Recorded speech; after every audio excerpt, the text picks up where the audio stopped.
আহলে কোরআনদের বিশ্বাস কি? আহলে কোরআনদের বিশ্বাস খুবই সহজভাবেই বলছি। আহলে কোরআনদের বিশ্বাস হচ্ছে তারা কোরআনকে মানে। অর্থাৎ কোরআনকে তারা দৃঢ়ভাবে বিশ্বাস করে। কোরআনকেই তারা আসমানি কিতাব হিসাবে মানে। এখন প্রশ্ন হচ্ছে তারা কি হাদিস মানে কিনা?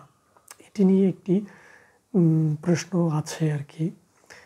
তো তারা হাদিস কি পুরোপুরি রিজেক্ট করে কিনা সে বিষয়ে খুব বেশি জানা যায় না। তবে আমি যতটুকু জানি যে আহলে কোরআন হাদিস হয়তোবা মানে, কিন্তু কোরআনের সাথে যে হাদিসগুলো মানে সাংঘর্ষিক কিংবা কোরআনের সাথে খুব একটা মিল নেই, এই হাদিসগুলো সহি হলেও তারা মানে না।